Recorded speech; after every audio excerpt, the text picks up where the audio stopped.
Welcome to CEO with Sophie. Just a quick note from me. If you like what you hear, go ahead and join the CEO Club right now by hitting that subscribe button. Not only will you never miss an episode, but you'll also be helping us out more than you know. Thank you and enjoy. Today's guest is a visionary leader in technology. Technology Executive of the Year, Executive Board Chair at ComSpark, and a trusted advisor to companies such as Cisco, CBTS, and many more. She's a transformational CIO with a record of leading cloud innovation, building high performing teams, and delivering multi-million-dollar impact across industries. But beyond the titles and milestones, she's also faced imposter syndrome head on and emerged stronger. We'll talk about how she sets bold goals, what truly happens after achieving them, and how she defines success beyond the spotlight. Known in the industry as the CIO Whisperer, she's a leader who blends strategy, empathy, and results. Welcome to the podcast, Vandhana Veerni. Hi, Vandhana. Welcome to the podcast. It is so good to have you. Absolutely, my pleasure, Sophie. Thanks for having me, and appreciate us working together to get this set up. Yes, I know we've been speaking for ages and saying how we actually need to have this conversation. I think we've had our own podcasts, just you and I, setting the world to rights. So it's wonderful to go through this with you now. And I think it'll be really useful for a lot of people. So let's jump in. Let's give everyone a little bit of an overview on who you are and your background, if you can. Absolutely. So, my name is actually Vaishnavi Vandana Veerni, so three V's. My dad used to say V is for victory, and I kind of took it as my motto. And, throughout my life, I've tried to be that, regardless of its victory over things, victory over hurdles, victory over challenges, victory in school, victory at work, or victory over myself. That is the biggest victory. I feel like sometimes winning over ourselves or our self-doubt or where we want to go. So grew up in India and moved here when I was 25. And I've been here quite a number of years, longer than I've been in India. So don't add up. You don't add up and know my age. um, did my master's in computer applications from India and moved here for work. And then built my career in and around the Columbus, Ohio area. I bumbled into technology accidentally. I aspired to be a lawyer. My family aspired me to be a physician, doctor. And then, fate takes you somewhere else. A strong believer of fate and fate. In technology, a lot of people think being the CIO is the pinnacle of their careers. Done that twice now, and then realize there are other things I can be learning and improving. So here I am now in the consulting world after 28 years in industry and being CIO of the Ohio EPA and the largest school district in Ohio, Columbus City Schools. So shortly, it's been a very interesting journey.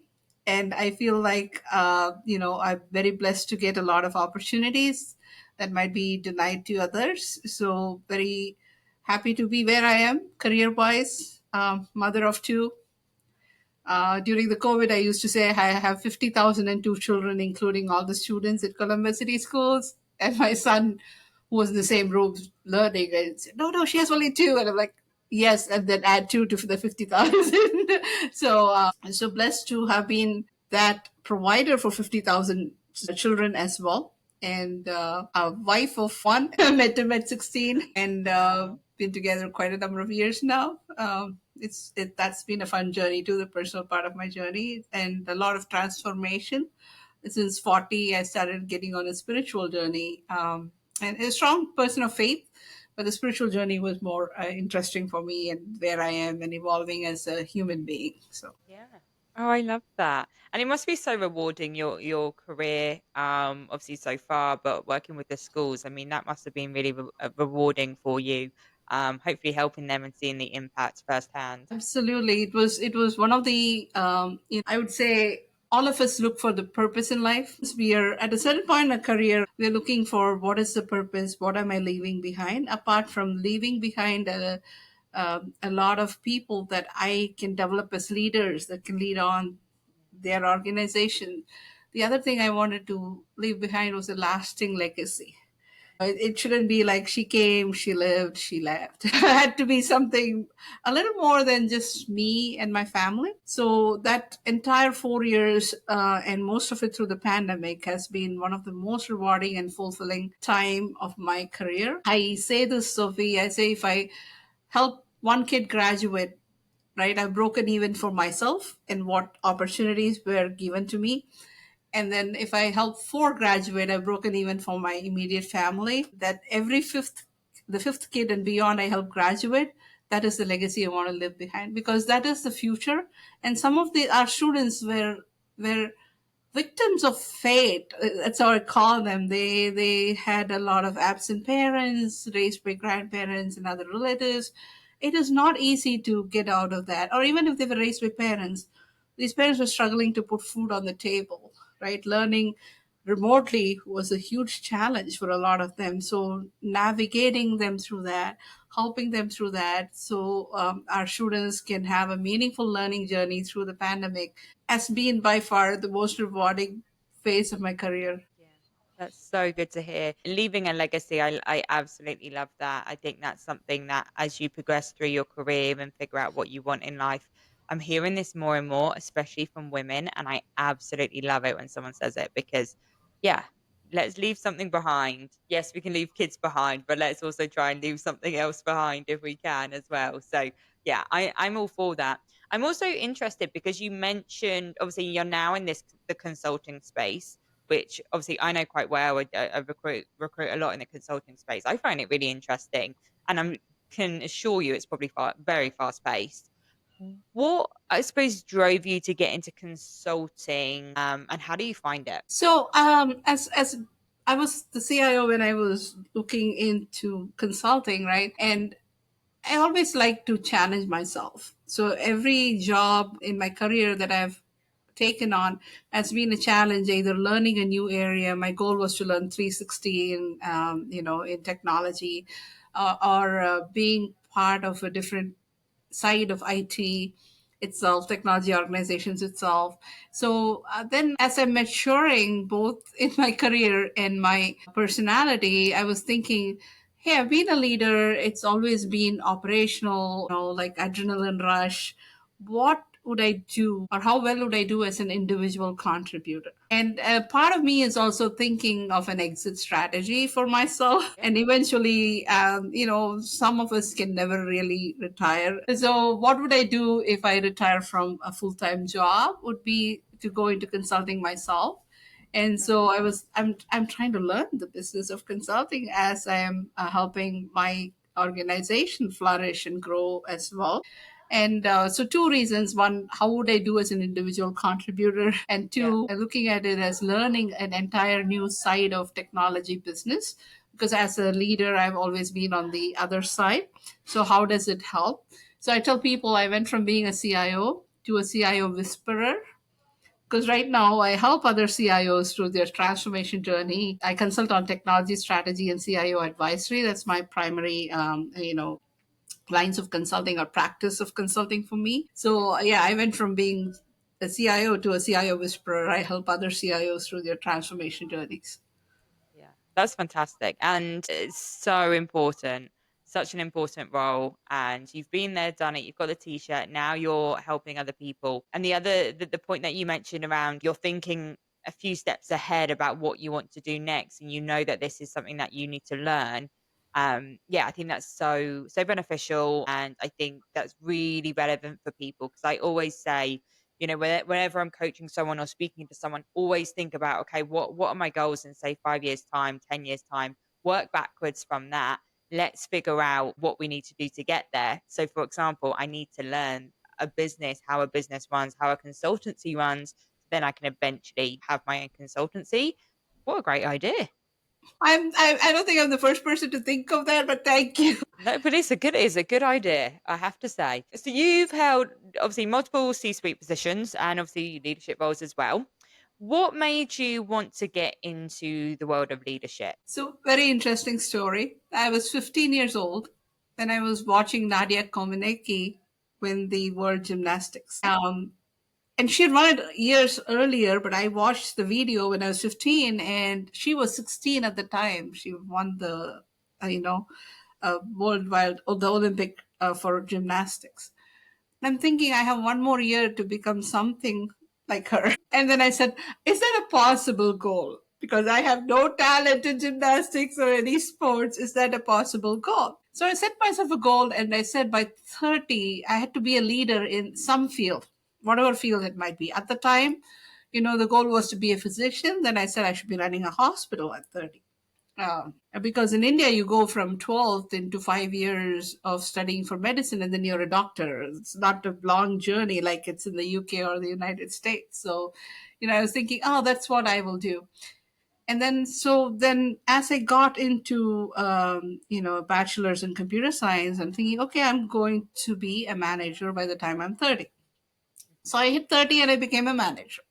Grew through the Wow. ranks, team lead, and then became a manager. And then I'm thinking, okay, I set a goal for 15 years. Now what? Right. So I said, okay, in 10 years, there was a woman CIO at the time. That I was really, she was my muse. Her name is Dilu Juvarkar. She came from Bath and Body Works. She was my muse. And I said, I have to be a CIO somewhere by the time I'm 40. So I worked toward that, and then I was a CIO 35. And then I'm thinking, now what, right? What's next? That is what most people aspire for. Now what? And then I said, okay, now I'm going to focus purely on learning. So then I became a public sector CIO. So I said, how can I take my trade to a much bigger organization in the private sector and see what I can do? Yeah. So then I moved to healthcare, which again is as rewarding and as punishing as my role in the Columbus City Schools during the pandemic, right? I was responsible for infrastructure and operations, data centers. So if you think of a physician and they're responsible for 50 lives, 100 lives, maybe 1,000 lives through their career, I was responsible for 500 physicians times so many lives. To talk about life and death, we talk about it the cliche. We say, "Oh, it's a life or death situation." This is truly a life or death situation. So I wanted to learn that, and I've got this penchant for learning all the time. Like we just talked about why I came into consulting. So that has been the focal point after I reached that what I call the zenith. That has been the focal point is learning and growing, and that's like a rinse and repeat cycle. So from that, it sounds like you are like a goal setter. You set a goal and you go after it. Yeah, Do you think, absolutely. are you always going to be a goal setter? Because you've got another goal now. Are we just going to keep setting goals? Always, even in personal life, right? I set goals for myself, and not always, it is not always materialistic or oriented toward I have to make this much money. Those things are there because I have to provide for the children, and Yeah. uh, have something for their education and everything. But at the crux of it is setting goals for myself. For example, I went on a lifestyle change journey in November of 23, because I found there was some things that the numbers didn't look good on my health. And so I said, I'm doing a lifestyle change journey, and I've been able to stick to it. And, I hit it in 3 months where a lot of people have Wow. taken a year. So that is the kind of person I am, very type A. I want to like set a goal, go toward it, personal, spiritual goals. I resolved, I'll write a spiritual journey journal. So I'm writing in it almost every day. I do miss days, then I feel very guilty because I'm driven to meet the goal. So yes, you could call me that. I set goals and I go after it, and then the goals keep shifting. So even when I set the goal for being a leader by 30 at 15, I also resolved to learn one new thing every day. Wow. Every day I want to learn one new fact or one new thing. So I've kept to that. I keep learning new facts, new things. So, I'll have a schema of things that I can um, have a conversation and also just know about. I need to do that. I need to learn some facts. I remember this is going back years ago when I first started working in the corporate space. One of my managers at the time, he's very good at spelling and very good at like vocabulary, different words. I'm not. I'm dyslexic. I'm proud. I'm not great. I can read, but it might take me a little bit longer, those sort of things. And he was teaching me a word a day. And we got to that. And I thought this was great. So I actually probably need to bring some of that stuff back. But the problem is nowadays, if I need anything, I'll just go on like ChatGPT and be like, let me just type this in. So I probably should get back into learning something every day. And I think spelling and new words is a very good one. It doesn't have to be necessarily a new word for me. It could be a fact. It could be a Yeah. totally new Okay. area that I'm not exposed to. So you mentioned ChatGPT. What I'm learning every day to be better at is the prompt engineering. A ChatGPT will give you exactly what you asked for it. Yes. But Yes. then just taking those results and running with it is not maybe the not the right insights you're seeking. I'm learning prompt engineering, how to tease it to give me more. Okay, you gave me this result of this. I want to know only the specific piece. And because as I try to do research, for clients, um, that prompt engineering is super helpful. Yes, definitely. I'm definitely going to call you about that after this because I need help on that. Yeah, I think I'm just a bit lazy with it, and then I just end up going back and forth just asking loads of questions. So, yeah, we'll definitely talk about that one. Absolutely. Um, I'm also intrigued around obviously your story, your leadership journey, and the fact that you've set these goals and you've hit these goals. Incredible. How do you feel once you've hit your goals? So I feel like I've accomplished something, then I feel like I have to do more. I up Yeah. the ante. I like to up the ante. I'm not very satisfied. So one of the things I will do to unwind after a long day at work is play solitaire. Okay. So I'm Nice. trying to beat my own score every day. Like I said, to somebody outside may seem very dense, very passionate. To me, it's become a way of life. Say I reach a place in 20 minutes. Next day, I'll try to reach there in 19 minutes and 50 seconds. Safely, of course, Yeah. but kind of trying to, I'm in competition with nobody else, but I'm always competing with my own goals. When I reach a goal, I just feel like, and I think that's a constant quest for a lot of women, right? We feel Yes. like that's not enough. I'm not enough. I have to do something more, something better. And then we go in this energizer bunny mode. Yes. Yeah, exactly that. And I agree with the feeling. Once you hit a goal, I was similar. I hit a goal that I wanted. And I was like, oh, this is gonna be the best thing ever. Once I hit this, I'm gonna buy this, and this is gonna happen. I'm gonna take over the world. And then I hit the goal. And don't get me wrong, fantastic for like, a day or two. I was like, okay, I've done it. Yes. I was really excited about it. And then yeah, a few days later, I was like, right, what's next? Like I need the next thing. But I think that's also, that's why some people are in the positions they're in is like you're constantly trying to better yourself. You're constantly trying to achieve new things. Sometimes I wish I wasn't so, I suppose, harsh on myself and always wanting like, what's next? What's next? And I'm trying to slow down a little bit. But it is a great trait to have. And then I just want to also touch upon and you allude to it, but I'm just gonna shout it out, is the imposter syndrome piece. Is like when you are in these positions where you've hit these goals and you're going into that next step, it's really, imposter syndrome. I've had people who don't believe in it. I speak to a lot of people that do believe in it. I feel that I've had imposter syndrome, so I am someone who understands it. What do you think about imposter syndrome? Is it something that you've gone through?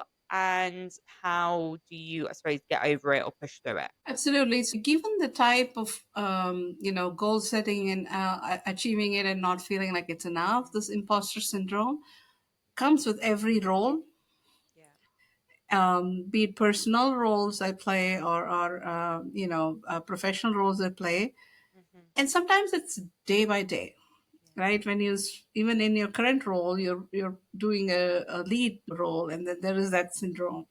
Yeah. For example, the first time I hit CIO 35, right? I interviewed, I got the job, and I'm thinking, oh my God, what did I take upon myself? Right? Would I be Yeah. able to do justice to this? Yeah. And then I got pregnant with my son on the job. And I'm thinking, as a woman, a very qualified, educated, accomplished woman, will they fire me because I got pregnant? Nothing like that was ever going to happen. But that's the imposter syndrome you're talking about, Yeah. right?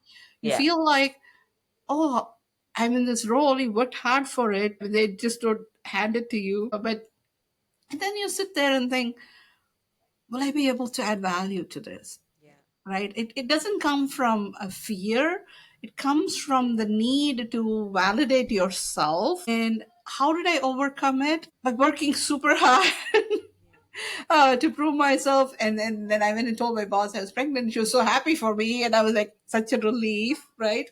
But then you wonder, because in my mind, I took that role thinking one kid is enough, and she was 8 or 9, and I'm ready to Yeah. move on in my career, right? In my mind, I'm thinking, will I be able to do it all? Will I be able to manage an infant and still be the CIO of this big organization? And how will I do it? But I was able to do so much innovation in Yeah. spite of all that. But that feeling, right? That you know, do I belong in this room? How have I be able, other things that I've learned over my career of nearly 28 years, and I tell myself is I am enough.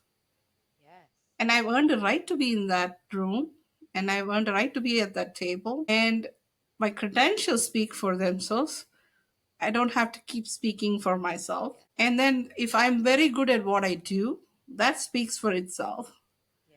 So that is how I overcome the imposter syndrome. But from the side of the angle where imposter syndrome is about wanting, this is not enough, I want to do more, I've learned to practice deliberately contentment. Contented where I am, Yeah. content with what I'm doing. So it's not a constant rat race in my own mind. Nobody's forcing me to go into that rat race. Yeah. And in my own mind, I'm not competing with myself or my accomplishments. And I'm thinking, okay, be content. And then there is, I talked to you a little bit about spirituality, right? What that is teaching me is I do the best I can and not be attached to the results. The Yeah. results could be great, results could be adverse.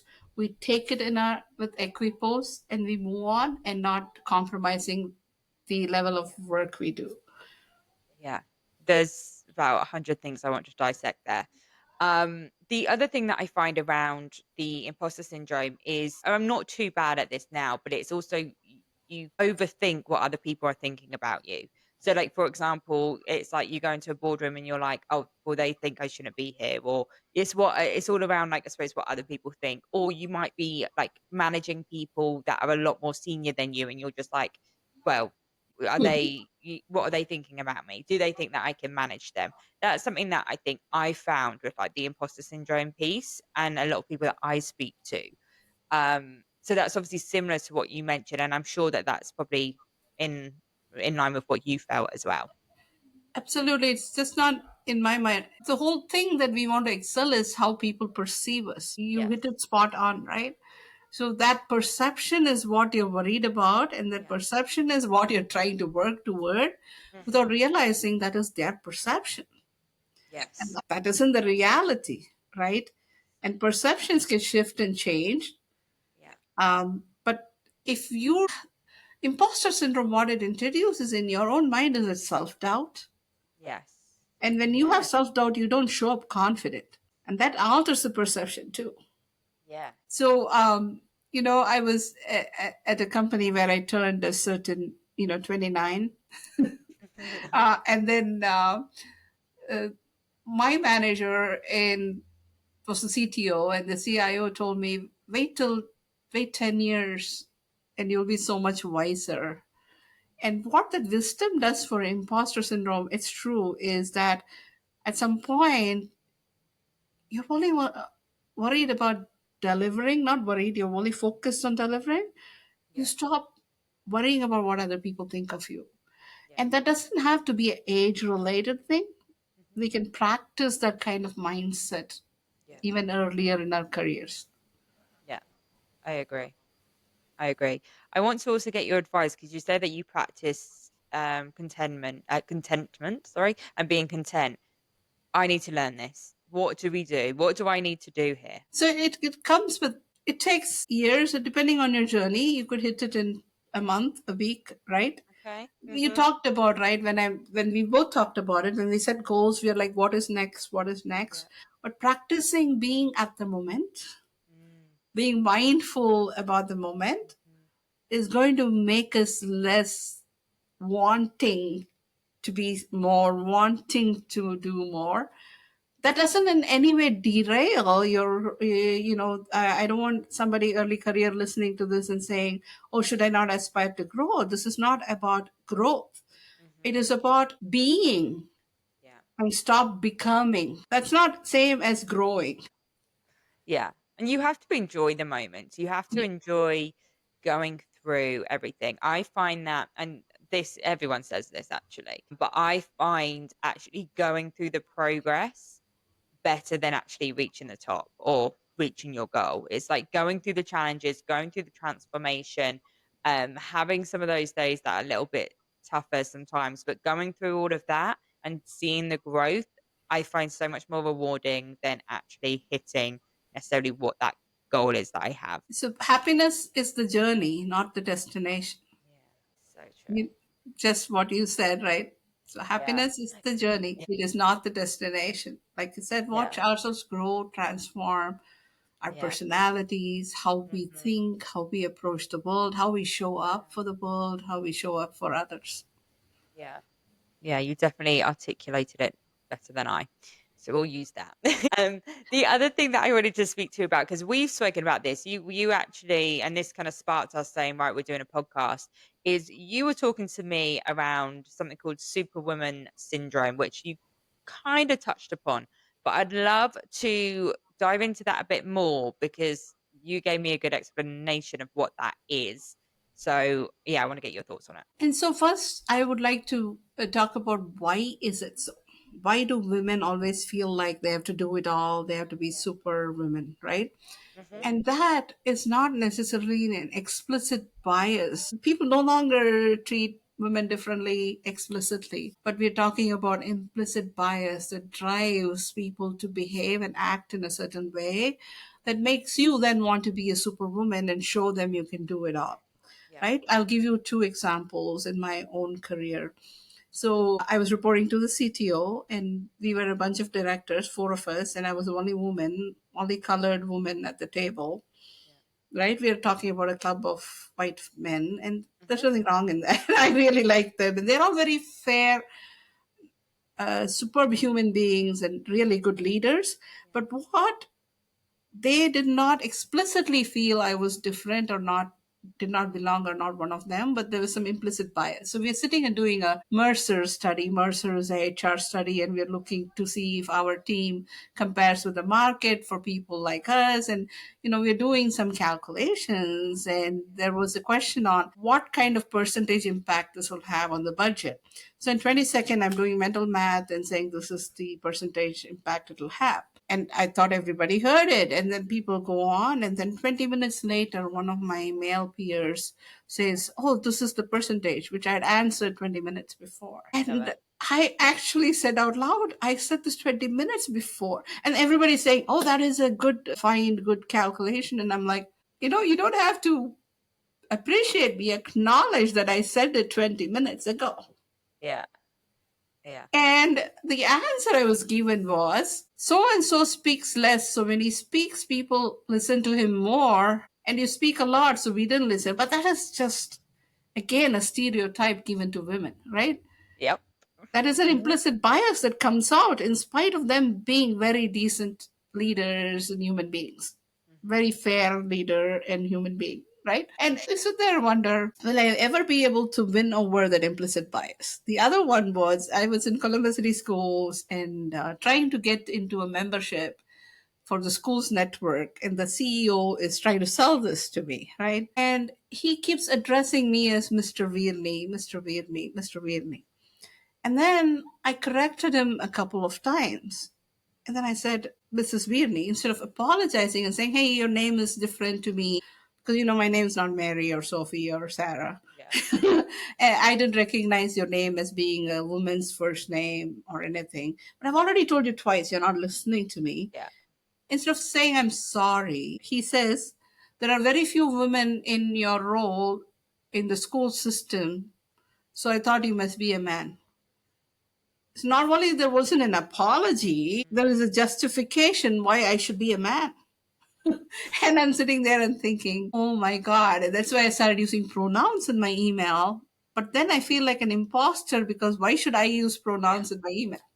yeah, And this is not coming from a very overly feministic activism kind of, this is just normal stuff you encounter, Mm. which makes you think, hey, I have to do it all to show to so and so that I can do it all. And I talked about it even when I got pregnant as a CIO, and I'm thinking, right, will I be able to handle an infant and two children now? And then this job, what kind of compromises would I have to make, and where I have a very good support system in my husband, but still, sometimes you feel like you're taking advantage of Yeah. the significant other. And so you kind of wonder about all that, and that pushes you and pushes you. Again, it comes down to both imposter syndrome and superwoman syndrome. Yeah. Comes down to that I am not enough feeling that we've all been through, because of us being women Yeah. and women not having the right to vote until 1920, or having the right to or having been in the workforce for too Yeah. long. So we automatically in our minds think, I got to prove myself, I got to prove Yeah. myself. And that's what's driving that. And how did I stop having that is, again, surrounding myself with, I call it my personal board of directors, and they are my mentors, and I talk to them openly about these things, Mm. and then they give me the right advice at the right time to get over some of these things. So I tell people listening to our podcast, early career women, wear that crown with pride every day. And I tell other women, if a crown is crooked, adjust it without telling them you're adjusting the crown, as mentors. I love that. I think it's really a silent pressure, though. That's really what I obviously gauge from what you just mentioned, and also just being a female myself within the space is it's a silent pressure of, like you say, always needing and wanting to prove yourself, which obviously we can say stems from many, many, many years ago. And it is sometimes there is a bias there that is always going to be there, and hopefully we can change that. But yeah, there's a silent pressure where we feel like we need to prove ourselves, do it all. And we talk about this all the time actually on this podcast, because had so many amazing women on here who have families, and they're trying to raise kids, have the incredible jobs they have. One of them's running a triathlon, and there's like 101 things, and you feel like you have to be perfect at everything and do it all. And do you know what? You don't have to do it all. I just want to put that out there. You don't have to do it all, especially if you don't want to do certain things, and you don't have to prove yourself to anyone. Just make sure you're Because you proved content. yourself by being where Yeah, you are. exactly. Yes. Yes, such a good way to put it. Yeah, but it's a really difficult one. I do, I suffer with it. I always feel like I have to prove myself. I'm always like, right, even if I do like something wrong, I can get really like annoyed with myself for doing something wrong. Like even the smallest thing, I will actually like get really annoyed at myself. And that's something that I'm trying to work on personally. And have you noticed we apologize a lot? Yes. Oh yeah. Our men counterparts don't. So true. So one of the advice I got was to stop being silent and start Yeah. bragging about my accomplishments in my middle year assessment. And I'm going, wow, because they said men do. You don't. So You're true. quiet, but you're accomplishing so much. Yeah. And I'm like, thanks for noticing I'm accomplishing so much as my people leader. I appreciate that. Mm, And they're like, you need to brag about what you're doing. And sometimes, like you said, that feels like an imposter. Why should I brag about my work where it's noticeable? Why am I talking about it? Right? And all these stereotypes you get for looking a certain way or behaving a certain way or being a woman, yep. right? I dress simply when I go out, and people tell me, why am I so humble? I say I wear my pants one leg at a time too, like everybody else. Yeah. That doesn't give me a right to walk upside down or Right. be mean to people. So when people see me dressed simply or showing up in a very simple way, they ask me, how do you spend time at home? They assume I'm not working outside the home. Mm, But a man could be a stay at home dad, but people will never assume that about them. yeah. Hmm. They're like, Yeah. what do you do for your career? And they're like, I'm a stay at home dad. I have a lot of respect in this day and age where we are truly marriages are becoming the equal footing, right? There are stay-home dads where because the mom is making more and then Yeah. she decides to keep the job and the dad decides to stay home and Yeah. take care of the children and Hmm. their needs. So I think things are changing, Sophie, but not so much that the implicit bias is dying. And even with all the generational diversity we are seeing in the workforce, right? If you think, okay, this is a baby boomer Gen X behavior and it's going to change, the kids, the another generation are again raised by these baby boomers and Gen Xers. So there Yeah. is that bias that continues to foster. Hmm. Uh, it's not discussed openly in homes, but they see and watch and observe and behave. Yes. Yes. Yeah. Very much unconscious. People probably don't even realize they're doing it. Mhm.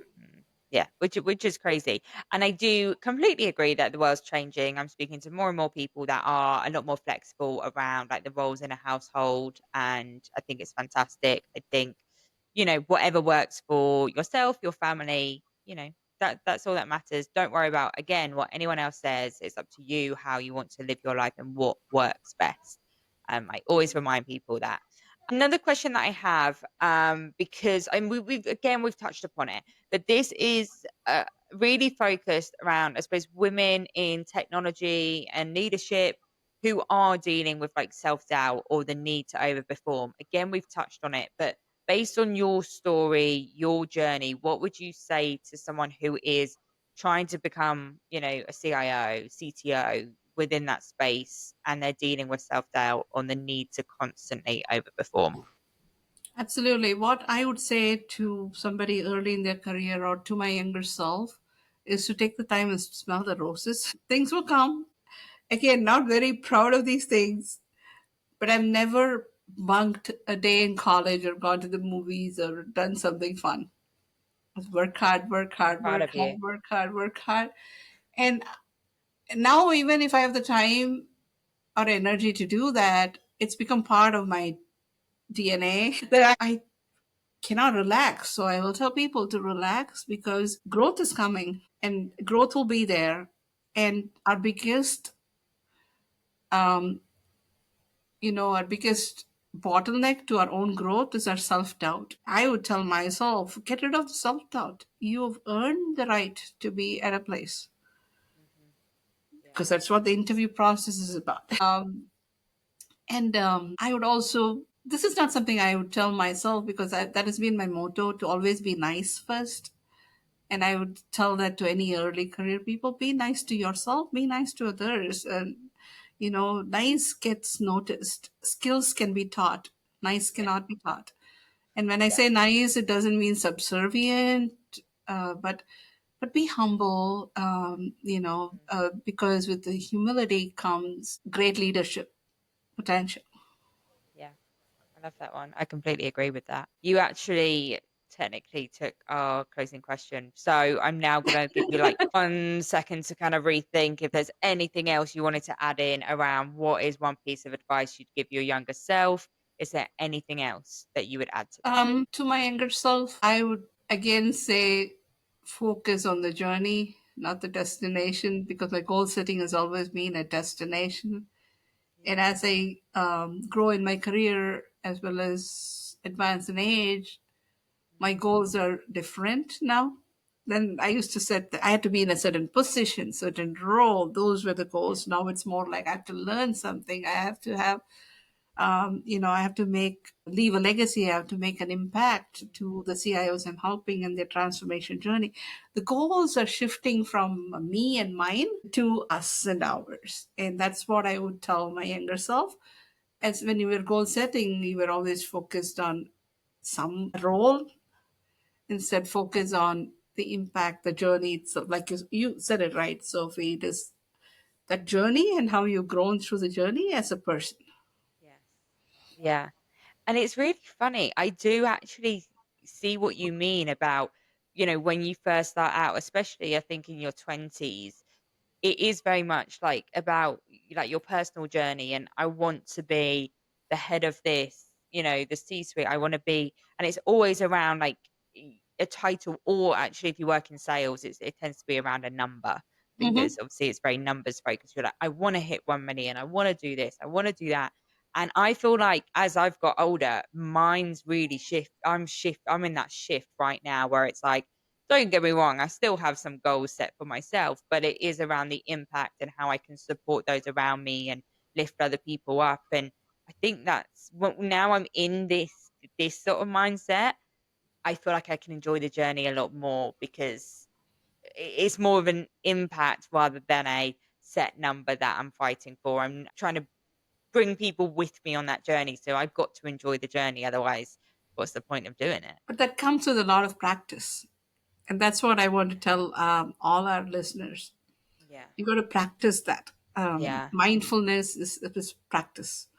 yeah, I when I was on this lifestyle change journey, I exercised to lose weight. Again, cold. But now I exercise because it brings me so much joy yeah, to do it. yeah, The rest will come by itself, yeah, right? Do it yeah, for the joy it brings you. Do it for the contentment it brings you. hmm, yeah. But that And is a practice, and you got to yeah, practice it. yeah. And I think you'll be surprised when you start doing like these little things around, being mindful or being content or fitness, working out. You might hate it for a few months, but then it'll become a habit and you probably will start enjoying it. Fitness for me, I mean, I've always enjoyed fitness. I've been on a really strict regime as of late, and I'm really enjoying it now because of actually how it makes me feel. So I'm like, right, I'm going to keep this up. We're going to keep going with this. And same with like some mindful things that I do. Yeah. And now it gives me joy to do these things. It didn't in the first place. So you've got to stick with it. Try something out, stick with it, and then if you don't like it, change it and try something else. But yeah, find something that works for you. Yeah. The grit and determination is great. Mhm. Mindfulness in that grit and determination makes it easier on Yeah, you. yeah, and it's not a chore because there was that one point, like I say, I was like journaling every day. I know that you're doing it, absolutely fantastic. It's not really for me. It wasn't something that I was like, oh, I love doing this, or like I really got into. So I was like, okay, I'm not going to do that. I might try again at some point, but at the moment, I'm like, it's not my go-to thing. So yeah, figure it out. No one's going to judge you. It's whatever works for you. And that's what we need to tell our listeners, right? Whatever works for you, but enjoy the journey. Yes. Yeah. And you can do it. You can do it. You can do. I love it. I love the positivity. Amazing. Well, I have like thoroughly enjoyed this. I feel like there's amazing, amazing points in there. Like I say, we've gone through half of this before. Every time I've spoken to you, I'm like the energy, what you've achieved, like it's awesome. So obviously you're probably super proud of yourself anyway, but you've done an incredible job. And I love it. And, the impact is definitely there. And obviously, we can see it. So I appreciate you taking the time today. I hope you've enjoyed it. And let's I do it did. again. I did. I always enjoy my conversations with you, Sophie. Likewise, you're very positive. You exude positivity. And, Good. when we first started talking too, right, I was still looking for what is that new version of me. And you were one of the most positive people that I spoke to. So thank you. And thanks for inviting me to your podcast. I really Oh, enjoyed it, of and course. hopefully, our listeners take away some nuggets from this. Good. And you definitely got me on a good day if I was that positive, because I'm not always that positive, but I try to be. But it was definitely a good day. Well, thank you again. I appreciate it.